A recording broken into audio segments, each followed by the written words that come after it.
بسم اللہ الرحمن الرحیم الحمدللہ وحدہ والصلاة والسلام علی من لا نبی بعدہ وعلی آلہ الطیبین واصحابہ الکرام اجمعین اما بعد۔ معزز و محترم سامعین و ناظرین، السلام علیکم ورحمۃ اللہ وبرکاتہ۔ بحمد اللہ تعالی، اللہ سبحانہ و تعالیٰ کے فضل و کرم، حضور علیہ الصلاۃ والسلام کے صدقہ پاک سے اور امام حسین رضی اللہ تعالی عنہ کے فیضان کرم سے ہماری بیان کردہ مجالس محرم الحرام جو کہ 5 نشستوں پر مشتمل ہے، اس میں سے آج تیسری مجلس اور تیسری نشست ہے۔ اس کا جو موضوع اور ٹاپک وہ ہے کہ امام حسین رضی اللہ تعالی عنہ سوئے کربلا چلے۔ جیسا کہ ابتدائی نشست میں ہم نے یہ عرض کیا تھا کہ واقعہ کربلا کیوں رونما ہوا،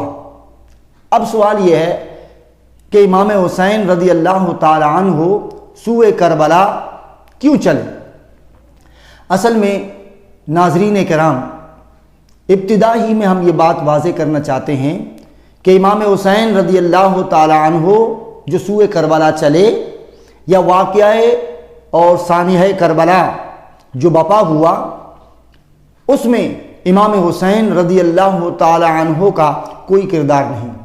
اول سے لے کر آخر تک، کربلا پہنچنے تک اور واقعہ کربلا رونما ہونے تک، امام حسین رضی اللہ تعالی عنہ قدم قدم پر امن آشتی، امت مسلمہ کے افراد کی بیجا خون بہائی، اس سے وہ اجتناب کرنا چاہتے ہیں۔ امام حسین رضی اللہ تعالی عنہ کو جب پہلی مرتبہ، کیونکہ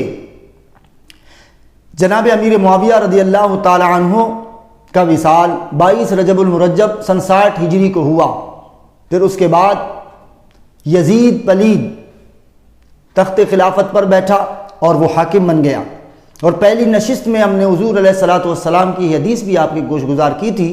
کہ حضور اکرم صلی اللہ تعالی علیہ وسلم نے فرمایا کہ میرے بعد خلافت 30 سال تک ہوگی، اس کے بعد ملوکیت اور بادشاہت قائم ہوگی۔ اسی طرح رسول اکرم صلی اللہ تعالی علیہ وسلم نے یہ بھی ارشاد فرمایا کہ اول من یبدل سنتی رجل من بنی امیہ، کہا کہ بنو امیہ کا ایک شخص ہوگا جو پہلی مرتبہ پہلی بار میری سنت کو تبدیل کرنے کی کوشش کرے گا، اور وہ یہی یزید پلید تھا۔ اور جیسے ہی وہ تخت خلافت پر بیٹھا، اس نے گورنر مدینہ ولید بن عتبہ کو خط لکھا کہ عبداللہ بن عباس، عبداللہ بن زبیر اور عبد الرحمن بن ابو بکر اور بالخصوص حضرت امام حسین علیہ السلام سے بیعت لی جائے۔ تو ولید بن عتبہ نے امام حسین اور باقی 3 اشخاص کو بلایا، لیکن امام حسین رضی اللہ تعالی عنہ پہلے تشریف لے گئے، حالانکہ حضرت عبداللہ بن زبیر رضی اللہ تعالی عنہ نے آپ کو منع بھی کیا کہ آپ مت تشریف لے جائیں، ان لوگوں کی نیت و ارادے ٹھیک نہیں ہیں، مگر چونکہ بلاوا آ گیا تھا اور امام حسین رضی اللہ تعالی عنہ ہر طریقے سے اتمام حجت کرنا چاہتے تھے، تو آپ وہاں چلے گئے۔ اور جب ولید بن عتبہ نے آپ کو یزید کی بیعت کرنے کے لیے کہا تو امام حسین رضی اللہ تعالی عنہ نے بالکل واضح طور پر اس بات سے انکار کر دیا، اور وہاں سے جب امام حسین رضی اللہ تعالی عنہ واپس نکلے تو اس وقت مروان بن حکم نے ولید بن عتبہ کو کہا کہ یہ تمہارے ہاتھ دوبارہ نہیں آئیں گے، لہٰذا ان کو قتل کر دو، مگر وہ اس کام سے باز آیا اور اس نے یہ عمل نہیں کیا۔ اور اس کے بعد امام حسین علیہ السلام نے حضرت سیدہ ام سلمہ رضی اللہ تعالی عنہ ام المومنین اور اپنے بھائی محمد بن حنفیہ سے یہ مشورہ کیا کہ کیا کرنا چاہیے۔ تو حضرت سیدہ ام سلمہ رضی اللہ تعالی عنہا نے یہ کہا کہ آپ یہاں سے آپ ہجرت کر جائیں اور مکہ مکرمہ تشریف لے جائیں، اور جبکہ حضرت محمد بن حنفیہ جو آپ کے بھائی تھے، انہوں نے کہا کہ آپ یہاں سے مکہ مکرمہ چلے جائیں، لیکن یزید کے منصوبے اور ارادے کچھ ٹھیک نہیں ہیں، تو آپ پھر وہاں سے اگر وہاں پر بھی آپ پر دباؤ آئے یزید کی بیعت کا تو آپ پھر جنگلوں اور بیابانوں کی طرف نکل جائیں اور جگہ تبدیل کرتے رہیں۔ تو ان دونوں سے مشورہ کرنے کے بعد حضرت امام حسین رضی اللہ تعالی عنہ رات کے آخری پہر آپ حضور علیہ الصلاۃ والسلام کے روضے کی طرف آئے اور آپ نے ریاض الجنہ میں رکعت نوافل ادا کیے، اور اس کے بعد تھوڑی دیر کے لیے آپ رضی اللہ تعالی عنہ کو کچھ دیر کے لیے اونگ آئی، اور حضور علیہ الصلاۃ والسلام آپ کے خواب میں تشریف لائے، اور آپ رسول کریم صلی اللہ تعالی علیہ وسلم سے لپٹ کر زار و قطار ہونے لگے اور عرض کی کہ نانا جان، حالات و واقعات نے مجھے مجبور کر دیا کہ میں شہر نبوی کو چھوڑ جاؤں، یہ میری ولادت گاہ ہے، لیکن حالات اس بات کی اجازت نہیں دیتے۔ اور یہ ایسا ہی تھا کہ جب رسول کریم صلی اللہ تعالی علیہ وسلم مکہ پاک سے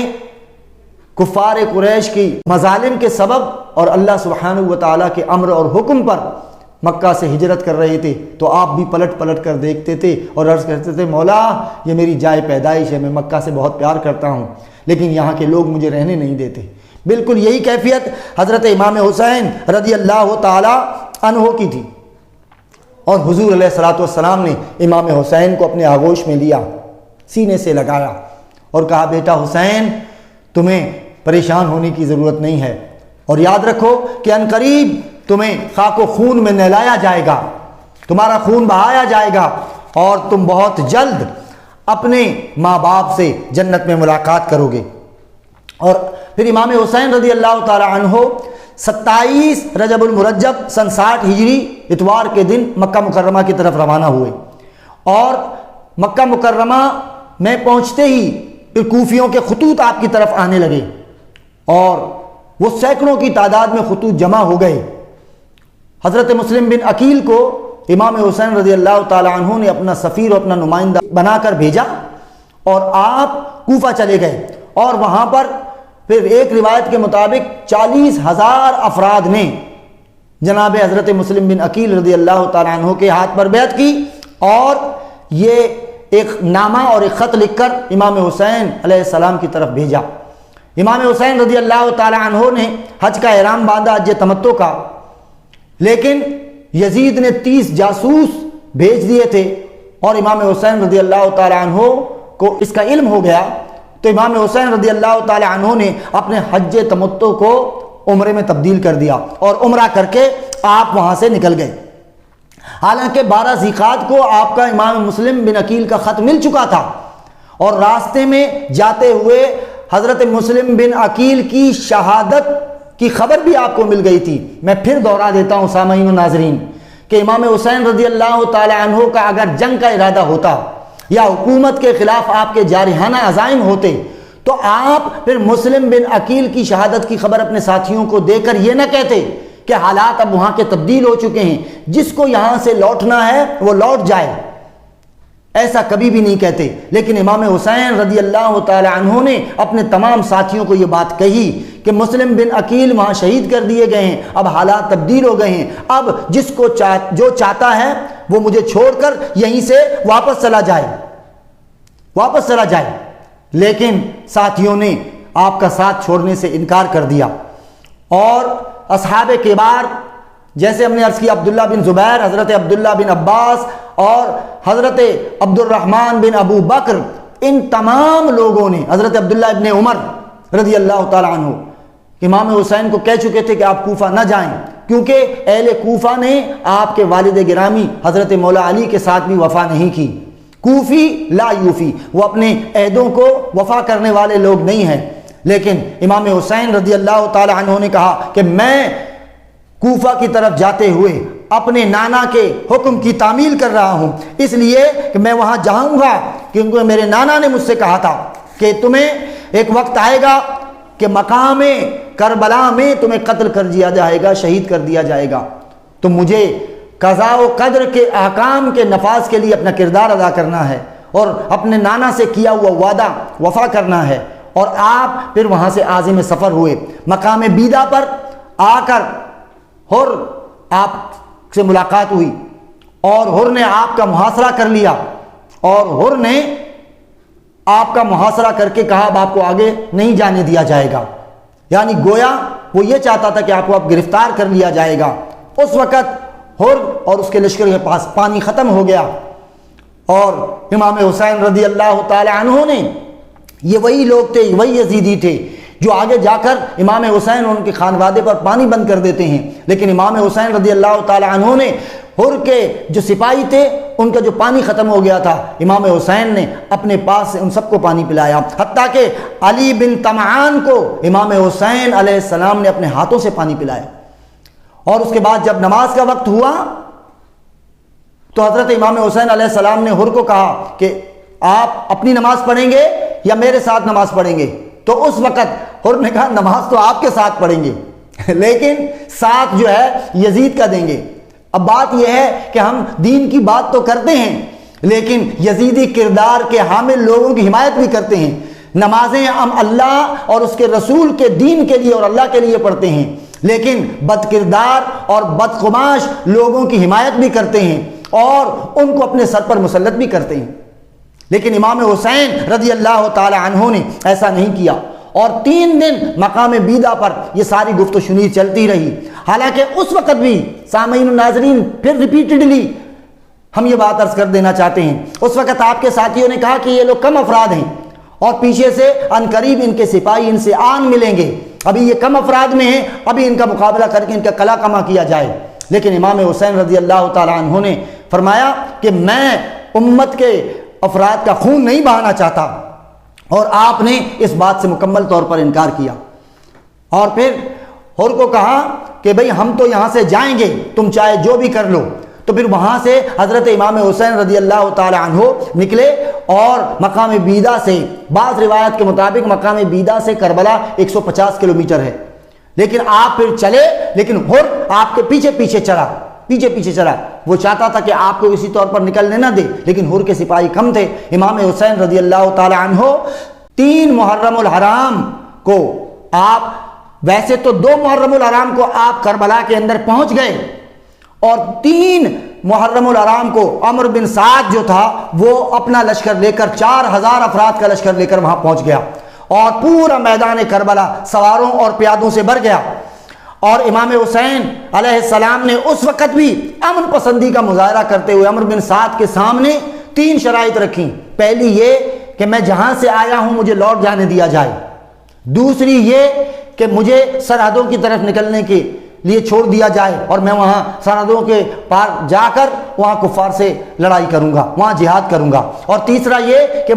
مجھے یزید کی طرف جانے دو اور میں یزید سے جا کر بات چیت کر کے اپنے معاملات خود طے کر لوں گا۔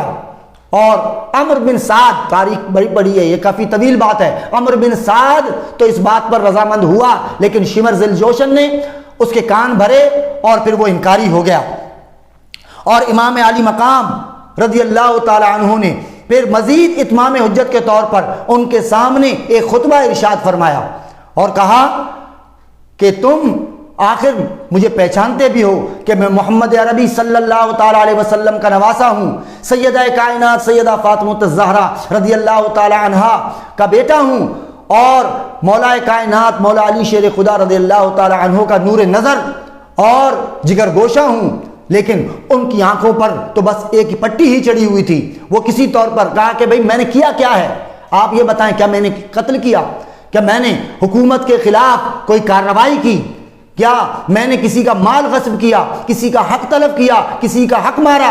کیا وجہ ہے جو تم میرے مقابل آ گئے ہو؟ لیکن وہ تو کوئی بات سننے کے لیے تیار نہیں تھے، وہ ہر طریقے سے جنگ پر تلے ہوئے تھے، حتیٰ کہ 7 محرم الحرام کو امام حسین اور ان کے ساتھیوں کے اوپر پانی بھی بند کر دیا گیا۔ اور دوستان محترم، مدینہ طیبہ سے لے کر کربلا تک یہ آخری اتمام حجت تھی امام حسین علیہ السلام کی، لیکن کسی طور پر بھی وہ راضی نہیں ہو رہے تھے۔ اور جب آپ آخری خطبہ دے رہے تھے تو اس وقت یزید کے لشکر کے سپاہیوں میں سے، یعنی عمرو بن سعد کے ساتھ جو سپاہی تھے ان میں سے ایک شخص نے کہا کہ آپ یزید کی بیعت کیوں نہیں کرتے؟ اس وقت تک امام حسین رضی اللہ تعالی عنہ کا لہجہ بڑا نرم تھا، آپ اتمام حجت کر رہے تھے، آپ نرمی سے گفتگو کر رہے تھے، لیکن جیسے ہی یزید کی بیعت کی بات کی گئی اور وہاں پر پھر تب خون اسد اللہ الغالب نے جوش مارا، سیدہ کائنات سلام اللہ علیہا کے نور نظر کو جلال آیا، شیر محمدی صلی اللہ تعالی علیہ وسلم کی للکار پھر میدان کربلا میں گونجی اور کہا کہ سب کچھ ہو سکتا ہے، لیکن حسین بن علی رضی اللہ تعالی عنہ جس نے اپنے نانا محمد عربی صلی اللہ تعالی علیہ وسلم کے شانوں کی سواری کی، ان کی زبان چوسی، ان کا لعاب چوسا، ان کے پیٹھ پر سوار ہوئے اور ان کے لیے ممبر چھوڑ کر تاجدار کائنات صلی اللہ علیہ وسلم نیچے تشریف لائے، امام حسین نے کہا یہ کبھی نہیں ہو سکتا کہ حسین بن علی رضی اللہ تعالی عنہما کسی فاسق فاجر، کسی بدکردار اور کسی یزید پلید کی بیعت کے لیے راضی ہو جائے، یہ نہیں ہو سکتا۔ پھر امام حسین نے کہا کہ آج شب عاشور ہے اور یہ جبین ہمیں اپنے رب کے حضور جھکانی ہے، اس سے مناجات کرنی ہے، اس سے فریاد کرنی ہے۔ عزیزان محترم، ہم عام حالات میں بھی عبادت ترک کر دیتے ہیں، نمازیں چھوڑ دیتے ہیں۔ آپ کو پتا ہے کہ کل صبح سے میدان کارزار گرم ہوگا، جانیں نکلیں گی، شہادتیں ہوں گی، گردنیں کٹیں گی، لیکن امام حسین رضی اللہ تعالی عنہ نے اس آخری شب اپنے تمام ساتھیوں کو جمع کر کے عبادات کی، مناجات کی، اذکار کیے، اللہ سبحانہ و تعالیٰ کے بارگاہ میں سرسبز سجود ہوئے، اور طلوع فجر کے وقت پھر امام حسین نے اپنے ساتھیوں کو کہا کہ اب یہ آخری شب ہے اور کل سے پھر میدان کارزار گرم ہوگا اور گردنیں اتریں گی، خون بہے گا۔ اب بھی میں کہتا ہوں جس کو مجھے چھوڑنا ہے وہ مجھے چھوڑ کے چلا جائے، لیکن وہ امام حسین کے وفادار ساتھی تھے۔